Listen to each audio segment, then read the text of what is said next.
Mayong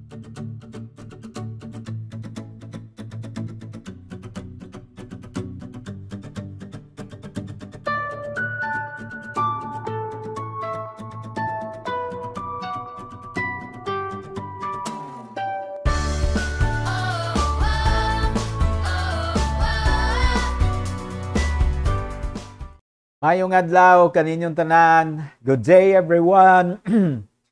Konnichiwa minasang. Hinaot nga malipayon mo karong adlaw. Salamat kaayo sa Ginoo gyud pirmi ba. Grabe kaayo kabutan si Lord sa atong mga kinabuhi. Hallelujah.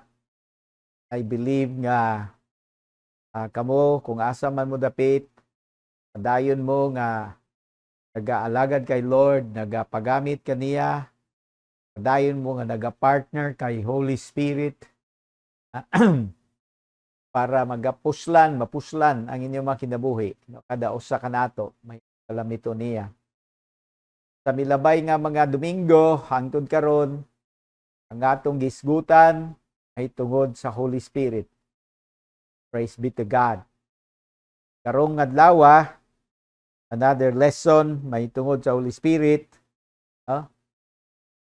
Pabasa nato sa 2 Corinthians 1 verse 20 and 21. 21 and 22. Nag-ingon dinhi, now it is God who makes both us and you stand firm in Christ. He anointed us, set His seal of ownership on us, and put His Spirit in our hearts as a deposit, guaranteeing what is to come. Pagkanindot kaayo kini nga verse mga igsuon, no? Ang Diyos mismo, siya ang nagpabarog kanato nga malig-on diya kang Kristo. Ngon si Pablo, us, no? And you. Buti pasabot, tibuok nga mga Kristiyano, kinatibuk-an nga mga Kristiyano, every believer, gihimo sa Dios nga lig-on diha ang Kristo. Remember that Christ in Hebrew is Messiah, in Greek is Christus. It means the anointed one. Kaya ang sunod nga line sa verse 21, He anointed us. Gusto na ko mabutang sa inyong mga isip, I want to put it in your mind that those who belong to Jesus Christ, just as Jesus was anointed, no? That's why He was called the Christ, the anointed one. Every believer, every person down the ages who has connected themselves to Jesus is anointed as well. He anointed us. He has put His seal of ownership on us. He has given us His Holy Spirit as a deposit, guaranteeing what is to come. Hallelujah. What is to come about our life? What's to come about our service? Because the purpose of the anointing is so we can be of use unto the Lord. We can serve Him. Remember, our lesson last Sunday was about Jesus Christ. In Acts 10:38, how that God anointed Him with the Holy Ghost and with power, so that He went around doing good and healing all who were under the power of the devil. That is the objective of the anointing. There is no such thing as anointed and then you sit down. All the rest of your life, you do nothing.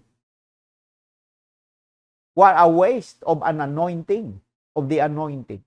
When you are anointed and yet you do nothing, you are wasting the anointing. Imagine that. Remember that.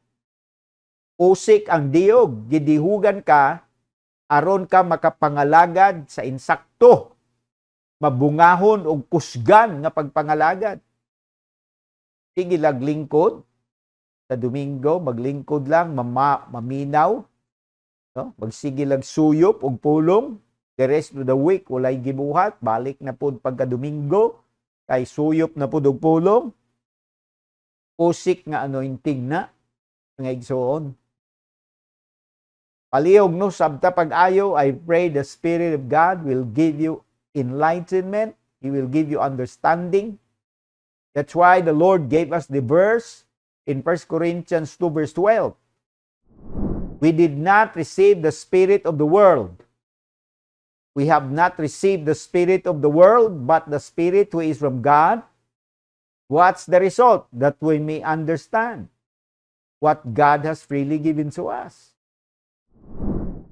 One translation, we may know. Aron atong masayran, aron atong masabtan, unsa tong mga gihatag sa Dios kanato. Usa nga iyang gihatag kanimo, iyang anointing, iyang gihatag kanimo.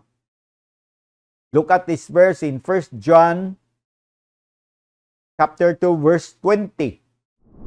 The Apostle John said, "But you," he was talking to all the believers that were scattered in many different places of the region at the time, mainly because of persecution. You have an anointing from the Holy Spirit or from the Holy One, and all of you know the truth. You have an anointing." And then you jump to verse 26, 1 John 2 verse 26, 27. As for you, the anointing. Can you say the word anointing? Yes, the anointing you receive from Him remains in you. Ang dihog nga inyong nadawat gikan kaniya, nagapabilin diha kaninyo. You do not need anyone to teach you. Dili na mo magkinahanglan og lain pa nga mutudlo kaninyo. Now, he was talking about here because in those days there were many false teachers and false prophets that were roaming around, and they were trying to subvert the work of God among the people of God.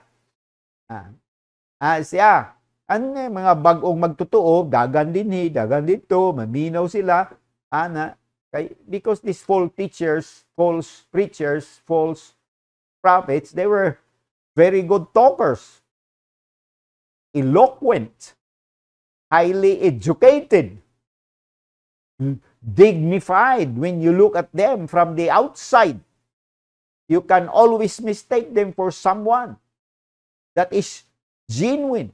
But in truth and in fact, they were not genuine servants of God. Dito na sila maminaw. Dili na sila maminaw sa mga tinuod nga mga apostoles. So the Apostle John made mention of this truth from God's Word na ang mga Kristiyano gidihugan na. Dili na gani sila kinanglan paglain yun na ay magsigig tudlo nila. You need somebody to teach you when you are an infant. But as you grow and become mature, di na kinanglan na ay magtudlo nimo, naghamtong na ka. Pareha sa bata ba, pag mudako na siya, kana mga elementary things sa balay, di na kinanglan na apay magtudlo. Apay bang tudlo nimo maligo ka, nya 17 na imong edad, wala na. Apay magtudlo nimo kaon, dako na ka, hamtong na ka, wala na yung magtudli mo, kamao na ka. Ang dihog na ang magtudlo kanimo. Siya. His anointing teaches you about all things, and as that anointing is real, not counterfeit, just as it has taught you, remain in Him. Him is Jesus. He is the anointed one. He is the Christ, the only Christ. There's no other Christ. All other Christs are false Christ. There's only one Christ. Pag naay mag-angkon-angkon nga sa siya si Jesus Christ, pangitaa nga agi sa lansang, sa iyang kamot ug sa iyang tiil. Pangitaa ang agi sa bangkaw sa iyang kilid. Kana pangitang ulat diya sa iyang ulo sa mga tunok nga gipurong-purong kaniya. Kana Diya nimo mailhan. Dili lang malipat sa mga maayong istorya, maayong barog, maayong hitsura, may mga milagro pod kunuhay, dili magpalipat ana. Subaya ang tinuod. Now, balik ko sa hunahuna nga kada Kristiyano na anak ng Kristo, didihugan na. Yan. Balik ko na ko, walay pulos ang dihog kung maglingkod ra ka pirmi. Nya kada Domingo, sige lang kaglingkod, gidihugan pa jud ka. Gidihugan ka para maglingkod, walay ngunana mga igsoon. Gidihugan para mag-alagad. Yan. Tanaw nato sa Romans 12 sa verse 6. Og unahan, no? Romans 12. We have different gifts. Kita dunay lain-lain mga gasa according to the grace given us. Sumala sa grasya nga gihatag ganin kanato. If a man's gift is prophesying, let him use it in proportion to his faith. Verse 7, if it is serving, let him serve. If it is teaching, let him teach. If it is encouraging, let him encourage. If it is contributing to the needs of others, let him give generously. Generously, if it is leadership, let him govern diligently. If it is showing mercy, let him do it cheerfully. Kabantay mo, mga lain-lain nga gasa nga naghulagway sa aktibo nga pag-apil sa usa ka Kristiyano alang sa ikalambo sa buluhaton. So kada Kristiyano may gasa, may dihog pagyud na. Gidihugan ka aron uban ang gasa maka-perform ikaw o sa pag-perform nimo maka-contribute ka sa ikalambo sa buluhaton. Lain-lain nga gasa ang gihatag sa Ginoo. Gidihugan kaniya para kanang gasa nga gihatag kanimo magamit nimo sa tama. Magamit nimo sa maayo nga katuyuan. Aron baliko nako maka-contribute ikaw, no? Para pagpadako sa gingharian sa Dios. Walay gigasahan nya gidihugan magsige lang lingkod. 25 na katuig maura na imong gibuhat, maglingkod pampuno sa attendance. Di ba? Daghan sa kaayo mga pastor nga ganahan lang pud sila magsigig wali diha sa mga tao nga nagabalik-balik og lingkod. Kay pakanon lagi daw ang karnero, mali nga pangisip na mga igsoon. Mali na nga pangisip. Imagine mo 30 ka tuig na ang imong karnero, pakanon paghapon nimo. Unsa nga klase na, di ba? Mga igsoon, dunay pag-atiman pero dunay pagsangkap. Aron ang katong giatiman o nya masangkapan, mabuhian sila, malargahan sila para sila nasad ang panggamito ni Lord kung asa sila moadto sa eskwelahan, sa trabaho, sa palengke, sa opisina, sa hospital. Asa sila nagatrabaho, asa sila nagapawiyo, asa sila nagaliyog. Diha sila gamito ni Lord. Uban ang diog o gasa nga gihatag ni Lord kanila. Mapuslan ang ilang mga kinabuhi. Makakontribute sila sa pagpadako sa gingirian. Dunay mga kalag nga madala nila sa tiilan sa Dios, madaog nila, mawin nila. Kay naga-evangelize sila, naga-soul winning sila sa ilang trabahoan, sa ilang opisina.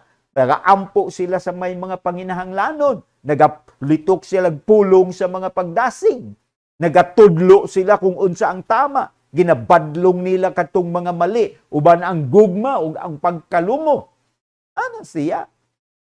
Dili kay kada Domingo magpahungit. Walay ingonana, di ka kakitag tama. Dili ka kakitaan sa tinuod lang. So walay ingonana sa New Testament. Kada Domingo walihan nimo ang mga Kristiyano kay pakanon sila, nangaraan na sila, sigbalik-balik, pakanon pagyapon nimo, walay ingonana. Mali ka na siya. Kaya sa dihang nakaamgo kita sa atong mali, kay maumampod na atong gibuhat sa una, giundang na nato ng mali, mga igsoon. Ang uban, wala man sa gyapon kasabot, o balhin lang sila, ngadto sa laing tigumanan, aron magpakaon lang gyapon. Iaw ni mo na. Balhin lang sila laing simbahan, aron pakaon lang gyapon. Pagka na lang gayod, oy. Asa na mo mga igsuon, no? Ang dihog sa Dios na kaninyo unta aron kamo mahimong mga galamiton, mga powerful nga instruments in the hands of the living God, that through your life and by your life, hallelujah, many others will come to faith in Jesus Christ, because as they receive ministry from you, they will be convicted. Their eyes will be opened. They will see the truth in Jesus. Kay nakadukool sila kanimo, nakadikit sila kanimo, nakakuyog-kuyog sila pila ka oras, pila ka adlaw kanimo nga dinihugan. Ang dihog nimo nilatay ngadto kanila, maoy mo guba sa mga buhat sa kangit-ngit sa ilang ginabuhi. Maoy mo expose sa kahugaw o kadunot sa ilang kasing-kasing. Mudangop sila kang Kristo alang sa ilang kaluwasan, alang sa ilang kapasayloanan, ug alang sa ilang kabaguhan. Kalaygo na ngalon sa Dios. Mga BCC people, no?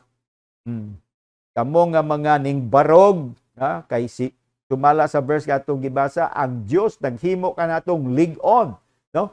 2 Corinthians 1:21. Ang Dios naghimo kanatong lig-on. Alikon ra nato na.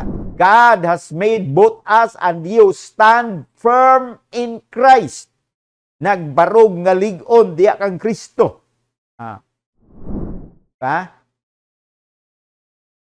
Abi nimo paghuyang, unsaon dili gyud mapuslan basta huyang. Kanang mamanday bitaw ka. Sa example, no, magpanday ka, taon kag mga kahoy kay mamanday lagi kag balay, no? Gamito nimo nga mga kahoy kanang lig-on. Paggabok ka kahoy, saon nimo paggamit ana, mahulog ka diha, mabali na. Pag sandig nimo, mga langkat na, gabok man na. Dili na itaod ng gabok, kanang huyang dili na magamit. Kanang lig-on nga mga materialis, mao kana ang gamiton paghimo og balay. Labi na kung lasting, balay nga modurar og tag 30, 50, 100 ka tuig kana.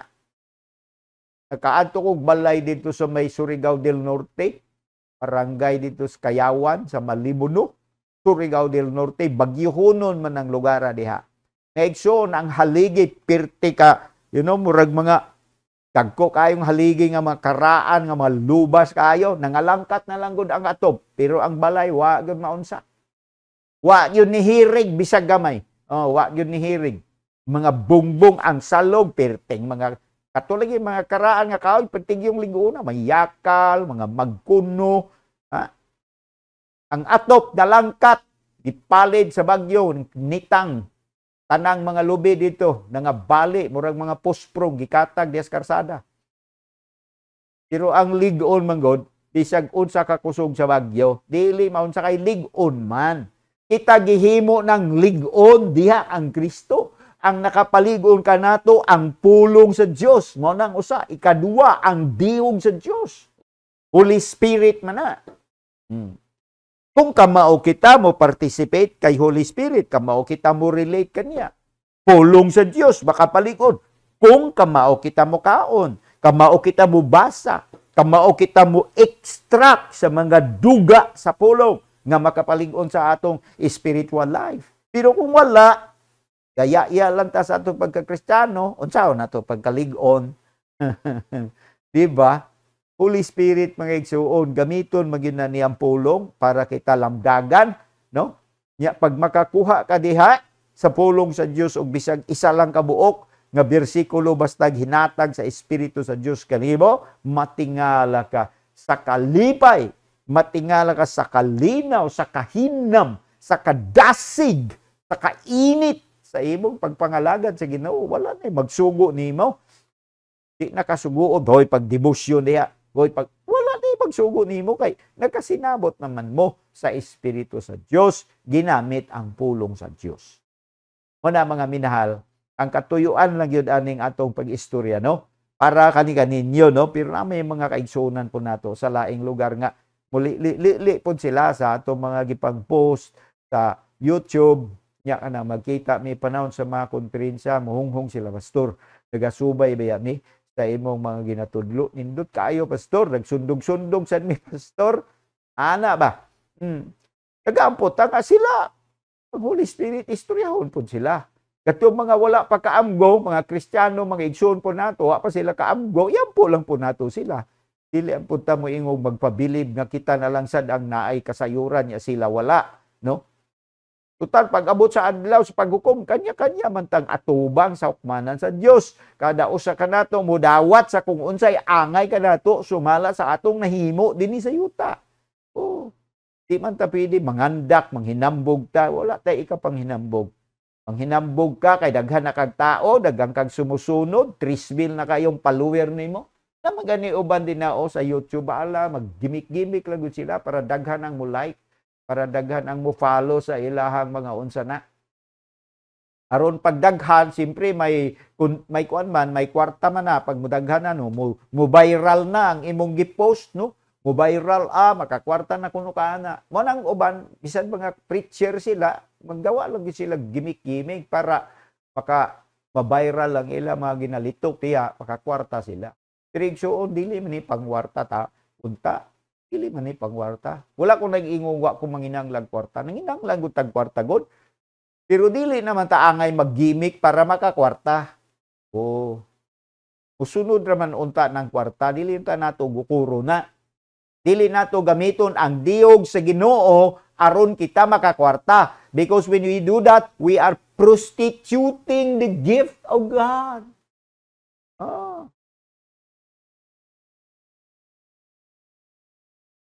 Kaluoy kay daghang kaayo nga dagkog mga tulubagon pag-abot sa adlaw nga igsoon. Mo na nga the more nga ang anointing magmanifest sa imong inabuhi, the more nga dako kag tulubagon.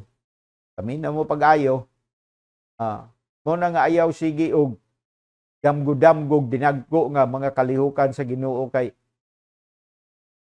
hunahuna asag una ang imong paghamtong diya kang Kristo.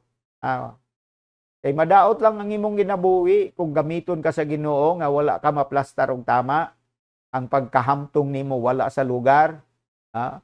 Isa ka area ra kaning hamtong, daghan pang area sa kinabuhi nimo wala pagyud ka, zero. Pero sa isa ka area hamtong na ka. Pero sa taghang bahin, ay kulang, pertang dako ang kulang. Unya pagamiton na ka. Inamay uban gigukod nila may na mga gasa sa espiritu ba? Gifts of the Spirit, healings, miracles, faith, yung mga ganyan. Gigukod nila nagmaayo. Unya nabatunan nila. Kay sige man silang pangayo ngadto sa Dios. Kaya lang tungod kay laing bahin sa ilang ginabuhi, immature pa man sila. Ang karakter especially nila, immature pa man. Wa pa man nabuak sa tama nga paagi. Nangadaot lang hinuon sila. Ang dihog sa Diyos na usikan lang hinuon nila sa ilang mga kinabuhi. Ni-shoot up sila. Hallelujah kunuhay. Pero nagabagsak na po dayon. Kurang mga shooting stars. Wala tay plano nga mo shoot up niya, muhagsa ra sad pagkataon-taon mga igsoon. Ginadamgo nato maging consistent ang atong Kristiyanong inabuhi ug ang atong pag-alagad hantod sa pagbalik ni Hesukristo. Ngay pagbalik niya, dili kita tung manago kay naulaw, mudagan kay nahadlok. Mudagan kita padungkan niya kay may dakong kahinangop o kahina mga atong kasing-kasing that finally our Savior and our Lord, we will see Him face to face. Ana ba? Muna nga tarungon nato mga igsoon. Ang dihog ginahatag para tarungon nato. Baliko na ako, no? Baliko na ako.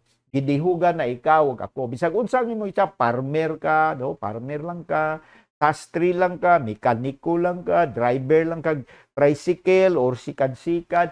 Ikaw galamiton sa Dios, gidihugan ka para makakontribute sa pag-uswag sa gingharian sa Dios. Kainumdum ko sa akong gibasa dito sa Miraculous Movements, may tungod atong usa ka tao, no, wala lang kuan kayo highlight ang iyang pangalan ba, nasa gihatagan siya ngalan sa author pero change name kay to protect his identity kay dito man ang lugar nila sa Sahara Desert, mga Muslim area dito, no, naga-witness to mga Kristiyano dito nya kani si Suanso nakabig siya nya ilang gitrain ang iyang trabaho, drive lang siyang ox cart. Maunay ilang murag sikad-sikad dito. Tricycle na nila dito sa disyerto. Ox cart, niya manghakot og sayrog mga kargamento. Pero siya nagapasting siya kada Wednesday para ma-prepare ang iyang heart, soul, and spirit aron gamiton siya sa Ginoo. The rest of the week ana, no, nagapamasahiro siya kay mao na yang panginabuhi. Pero kanang kutob mo sakay ang pasahiro kaniya iyang sangyawan, iyang suginlan sa kamaayo sa Ginoo, iyang ampuan. Kung layo kayo ang barangay nga magpahatod, mas malipay siya kung layo kayo. Mas malipay siya kay madugay man ang pasahiro, madugay man nga kauban niya kung layo. Siya lang isa, nakabunyag siya sobra 300 ka mga kinabuhi. Siya lang isa. Na driver lang sa karumata. Pero grabihan ka mabungahon kay nakasabot man siya sa iyang papel nga bisan ingana lang siya giapil siya sa pagdihog sa Ginoo aron maggamit ang iyang kinabuhi. Baliko na ko, walay dihog aron maglingkod. Ang dihog aron mga lagad, aron magpagamit.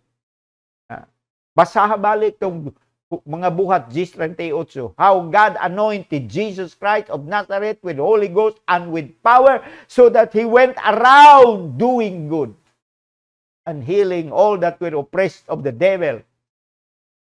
Mao na ang purpose sa dihog. Gidihugan ka aron maglakaw ka. Kung asa ka moadto tungod sa trabaho, negosyo, panginabuhi o guban pa nga mga lakaw, asa ka makaadto, ikaw makahimo og maayo. O makakontribute ka sa pagpalapad sa gingharian. Mao ang purpose sa anointing. And I pray nga kitang tanan mga kaigsunan, no? Hallelujah. Kitang tanan ba? Dili lang ta magsige lang tapok unya si pastor lang gyapon may magpakaon nato. Dili mao na mga kaigsuon. Ang lakaw ta. Adto ta sa mga purok, adto ta sa atong mga silingan, tabangan nato sila. Let's do good to them. Let's do good. Let's do good. Unsa nga good ang gipangbuhat ni Jesus? Tabangan niya sila. No, iyang pakanon tong mga gigutom, katong mga naluya, nga gool, iyang tabangan sila, mag-release ang mga pulong sa pag-comfort o paglipay. Apil ganyang gagmay mga bata, iyang tagag atensyon ni Jesus, gipangkugos niya, panpandungan niya mga kamot, argabyado, mga tinunan, gibadlong nilang mga bata, pamingon si Jesus. Pasagning mga bata, because gusto siya muhimo og maayo ngadto sa tanan. Apil ng mga bata, mga kaigsunan. Baligon na ako, ikaw gidihugan na, naanang Holy Spirit kanimo, gisilyuhan ka na, gigarantiyahan na ang imong ugma sa imong ginabuhi ug sa imong pagpangalagad, magpagamit ka sa Ginoo. Istoryaha pirmi si Holy Spirit.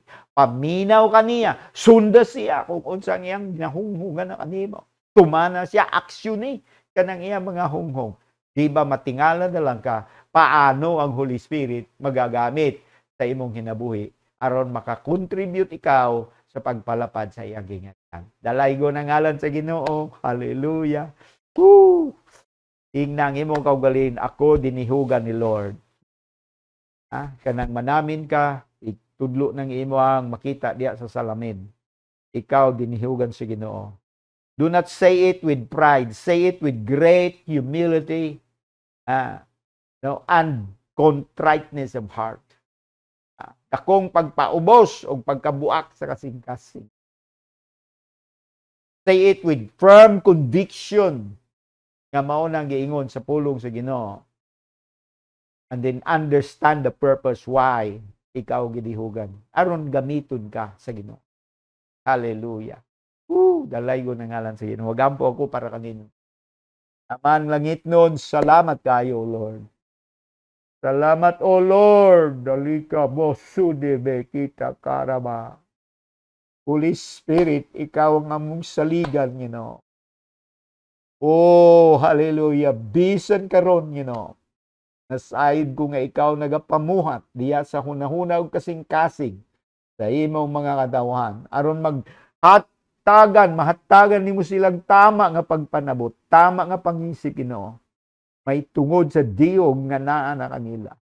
Tungod kay sila naa kanimo, Hesukristo, nadihugan sila apil kanimo. Hallelujah. Og sila dapat manglakaw usab, maghimo og mga maayo. Ug kung doon na may mga salida ang buhat sa kaaway, sila maantigo nga musanta niini, O Lord.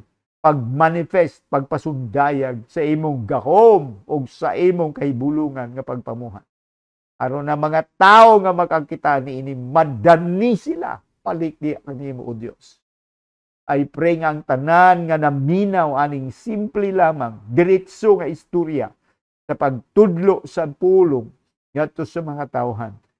Makabaton silang pinadayag gikan kanimo Holy Spirit. Masabtan nimo nila ikaw, madawatan nila ang tama nga pagpanabot may tungod sa presensya sa ilang ginabuhi.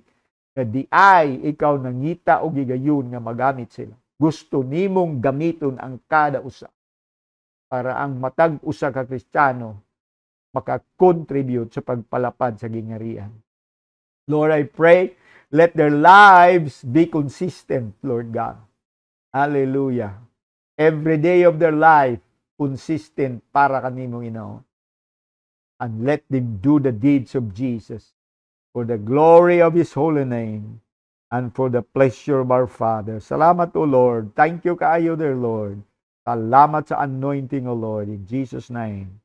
Amen. Amen.